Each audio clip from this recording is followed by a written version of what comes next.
Hey, it's Mark here, and welcome to the next edition of the Employee Survival Guide, where I tell you, as always, what your employer does definitely not want you to know about, and a lot more. Welcome to this deep dive. Yeah. And we're going to unpack a legal case that really gets to the heart of what exactly is gender discrimination in the workplace. Right. And you've sent us some fascinating legal documents, court filings, and decisions around the case of Renee Mihalik. Yeah. And so our mission today is to figure out what happened to her at the securities brokerage firm, what claims she made against them, and how the courts responded to those claims. What's really interesting is that having access to these documents, we can sort of trace how a case evolves. Oh, interesting. We can look at the initial complaint, see how the company responded, and then really get into the nitty-gritty of the court's reasoning and the court's thinking. So Renee Mihalik. Yes. Tell me more about her and where she worked. So Renee Mihalik was hired as a vice president at Credit Agricole Cheuvreux, North America. Okay. A firm that from this point on we'll just call Cheuvreux for simplicity. She worked in a division called Alternative Execution Services. Okay. And this is where it gets interesting. Right. She was brought on in what's called a standing start position. A standing start? Yeah. Essentially, she was expected to build her client base from scratch. Oh. Not walk into a portfolio of existing clients that were already generating revenue. Oh, so like thrown into the deep end and sink or swim? Exactly. And that's a detail that becomes really important later on when we look at her performance. Gotcha. You know, building a client base like that, especially in this world, takes a lot of time, relationship building. Sure. But there's another layer to this story, and it's a pretty significant one. Okay. Mihalik alleged that Cheuvreux had this pervasive boys' club atmosphere. Oh. Okay. Which made her job even harder. Okay, so more about this boys' club environment. Right. What exactly did she allege was going on? Mihalik claimed that her supervisor, Ian Peacock, who was also the firm's CEO, oh, wow, made frequent sexually suggestive comments about her appearance, telling her she looked sexy, asking about her dating preferences, which obviously made her uncomfortable. Yeah. She even alleged that he showed her pornography on his computer on more than one occasion. Wow, so that definitely sounds like it could create a hostile work environment. Did Cheuvreux acknowledge any of this? Well, it's important to remember that these are allegations. Right. And Cheuvreux disputed many of them. Okay. Part of the legal process is to figure out what actually happened. Sure. And if it crosses that line into unlawful discrimination. So it's kind of he said, she said. In a way, yes. Yeah. But the court also looked at other things like Mihalik's performance. Yeah. And whether there were any legitimate reasons for her dismissal. Speaking of performance, the documents you sent mentioned that Mihalik's sales figures weren't as high as some of her colleagues. That's right. Is that right? Her sales were lower. Okay. However, the documents also make it clear that she was starting with 0 clients and expected to bring in new business that wouldn't necessarily generate revenue right away. It's not like selling a product. You make the sale, you get the commission. Exactly. And here's another important point. Okay.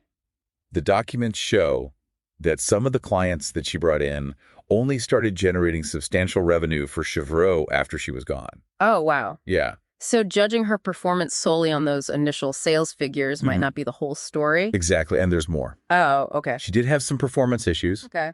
Sometimes she didn't follow up on leads as quickly as expected, and she did miss a fair number of work days. Was she like skipping out on work? No. Huh? All of her absences were within her allotted vacation and sick time. Oh, okay. Which is important to note legally. Yeah. So we've got this complex situation. Right. Where she wasn't a perfect employee, but there are also these circumstances that might explain some of those performance issues. It's like a puzzle with missing pieces. Yeah. Did Mihalik just accept the situation? Actually, no, she decided to take action. Okay. But before filing her lawsuit, she tried to address the situation internally. Did she go straight to HR? She complained to the head compliance officer about Peacock's behavior. Okay. But her early complaints focused more on his management style and the way he criticized her. Okay. Rather than explicitly mentioning sexual harassment. Gotcha. But later, she did bring up those inappropriate comments and the fact that he had shown her pornography. So she did try to raise the alarm, but it sounds like things didn't really change. Right. And that's when Mihalik decided to take legal action. Yes. She filed a lawsuit alleging gender discrimination and retaliation under the New York City Human Rights Law. That's right. Which is often shortened to NYCHRL. Right. And you mentioned the NYCHRL earlier. Yeah. Can you explain what that is and why she chose to sue under that specific law? That's a great question. Yeah. And it's really crucial for understanding the rest of this case. Okay. The NYCHRL is a local law in New York City that's designed to protect employees from discrimination. Gotcha. It's often seen as offering broader protections than federal law. Okay. When it comes to things like gender discrimination and harassment. Okay, so that's a key detail to keep in mind. Yes. So she goes to court armed with this NYCHRL lawsuit. What happens next? Well, that's where things get really interesting. Oh, okay. And we'll dive into that in the next part of our deep dive. Okay. All right. That sounds good. Yeah. So we left off with Renee Mihalik filing this lawsuit under the NYCHRL, and you said it's often seen as like stronger than federal law when it comes to protecting employees. So what happened when her case went before a judge? Well, initially, the district court actually ruled in favor of Cheuvreux. Oh, really? Yeah, dismissing all of Mihalik's claims. Oh, wow. It sounded like she had a pretty strong case.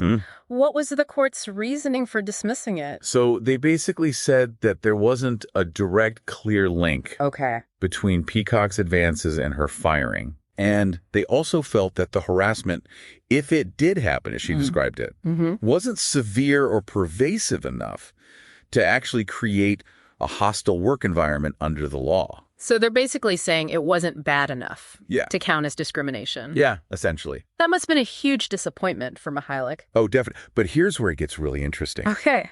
Mihalik didn't give up. Okay. She appealed the decision. Good for her. And the Court of Appeals actually vacated the district court's judgment. Oh, wow. And sent the case back down for trial.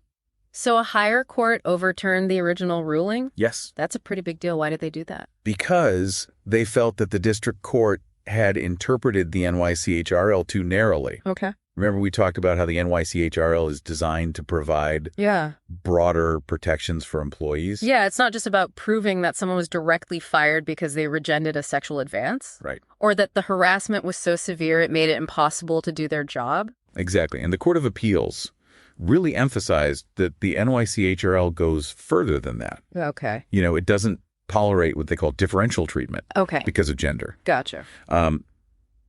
In simpler terms, anytime an employee is treated worse because of their gender, that could be considered discrimination. Interesting. Under the NYCHRL. So how did that apply to Mihalik's situation?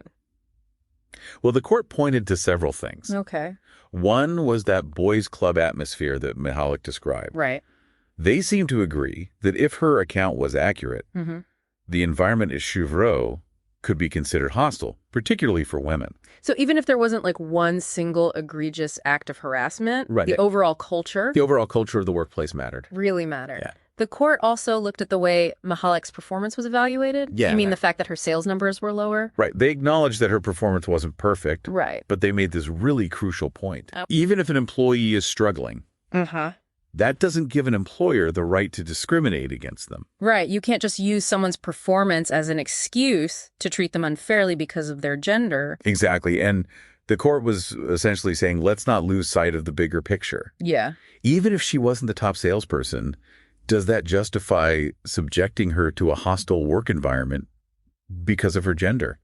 So by sending the case back for trial, it sounds like the Court of Appeals was saying, hold on, there's some serious issues here that need to be examined more closely. Exactly. Did a jury actually get to hear this case and decide? That's where things take another turn. Okay. Instead of going to a full-blown trial, the parties actually reached a settlement. Oh, wow. A settlement? So we don't really know what happened in the end? Right. Settlement agreements are usually confidential, so we don't know the exact terms of the agreement or who, if anyone, won. That's too bad. Yeah. It would have been fascinating to see how a jury applied the NYCHRL. Yeah. In this kind of situation? Yeah, right. But does the fact that they settled tell us anything? It could. You know, reaching a settlement often means that both sides recognize there was a certain amount of risk involved in going to trial. Right. It suggests that Cheuvreux might have been concerned that a jury, especially after that Court of Appeals ruling, could side with Mihalik. It makes you wonder what was going on behind the scenes. Yeah. Like, did Cheuvreux realize they had a weak case, or did they just want to avoid the negative publicity of a trial?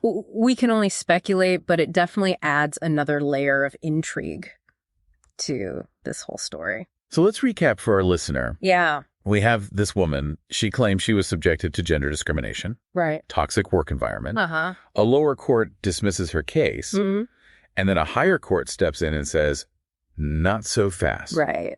There's some serious questions here that need to be answered. Yeah. And then before a trial can even begin, the whole thing ends in a settlement. Right. Leaving us to wonder what really happened. It's almost like a legal thriller with a cliffhanger ending. Yeah. But even without a clear-cut verdict, the case has some important things to tell us. Okay. About how the law is applied in these situations. So what's the takeaway for our listener? Why should they care about this case? Well, I think the biggest takeaway is that the law, particularly when it comes to something as nuanced as workplace discrimination, is not always black and white. Right. There can be a lot of gray areas. Yeah. And that's where laws like the NYCHRL come into play. You're saying it shows that sometimes local laws offer more protection than federal laws. Exactly. And it highlights the importance of knowing your rights and what legal avenues are available to you if you think you've been discriminated against. Absolutely. That's a good point. It's easy to assume that the law is always on the side of the employee. Right. But that's not always the case, especially when it comes to federal law. Yeah. So what happened to Mihalik after the settlement? Unfortunately, we don't know. Oh, okay. The details of settlements are usually confidential. Right. And the documents you sent don't say anything about what happened to her after the case concluded. That's a shame. Yeah.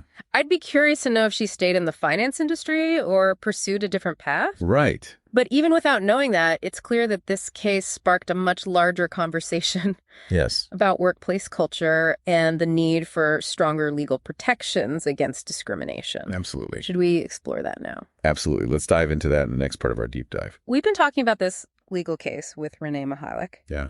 And even though it settled out of court, it raises some interesting questions about the gray areas of gender discrimination. Yeah. So what are some of the broader implications for businesses and employees? Well, it definitely shines a light on that tension between protecting employees and allowing businesses to, function effectively. Right.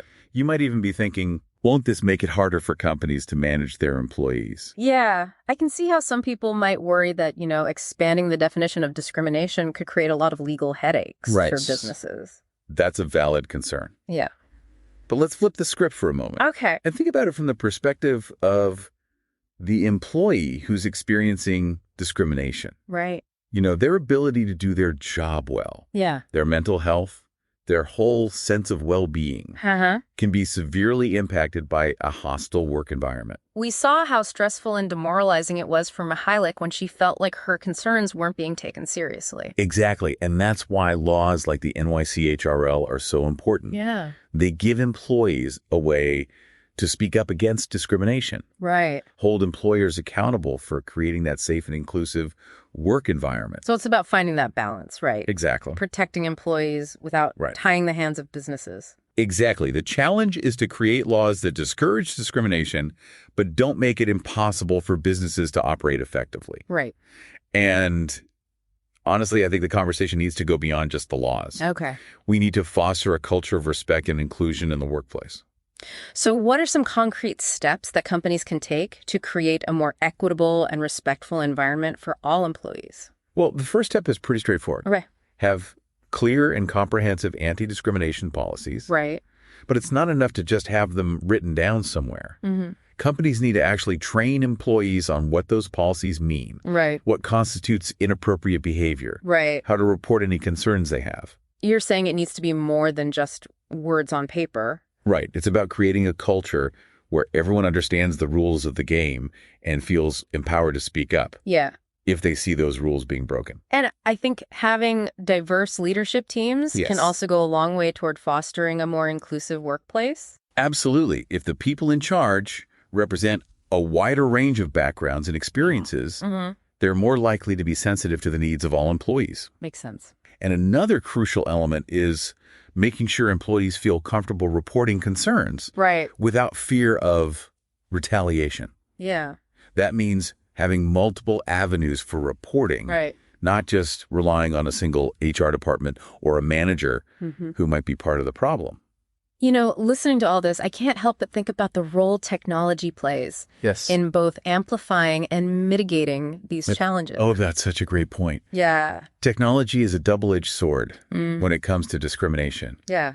On the one hand, social media has given a voice to those who've experienced discrimination. Right. You know, they can call out bad behavior, hold companies accountable in ways that weren't possible before. It's a whole new level of transparency. It is. But I guess the flip side is that technology can also perpetuate those existing biases. Exactly. We've seen how algorithms and AI can actually reinforce existing inequalities, Right. sometimes with discriminatory outcomes. So we need to be really thoughtful about how we design and use technology. Absolutely. It's not a neutral tool. Right. It reflects the values and biases of the people who created it. Exactly. And I think as technology continues to evolve, we need to be even more vigilant about ensuring that it's used to promote fairness and equality. So this case, even though it ended in a settlement, really highlights that creating a truly equitable workplace requires constant effort and vigilance. It does. It's not a one-time fix. It's an ongoing process. I couldn't agree more. It's a journey we all need to be a part of. Yeah. Not just lawmakers and employers, but every single one of us. Well said. And I think that's a great note to end on. Okay. This case shows that the fight for equality is far from over. But it also gives us hope that progress is possible. It does. To our listener, thank you for sharing these documents with us. Yes, thank you. It's been a fascinating deep dive into a really complex issue. It has. We hope you learned something new. Yes. And maybe it's even sparked some new ideas for you to explore. Yeah. Until next time, keep diving deep. Keep diving. Keep asking questions. Ask those questions. And keep the conversation going. Absolutely. If you like the Employee Survival Guide, I'd really encourage you to leave a review. We try really hard to produce information to you that's informative, that's timely, that you can actually use and solve problems on your own and at your employment. So if you'd like to leave a review anywhere you listen to our podcast, please do so. And leave 5 stars, because anything less than 5 is really not as good, right? I'll keep it up. I'll keep the standards up. I'll keep the information flowing at you. If you'd like to send me an email and ask me a question, I'll actually review it and post it on there. You can send it to mcarey@capclaw.com. That's capclaw.com.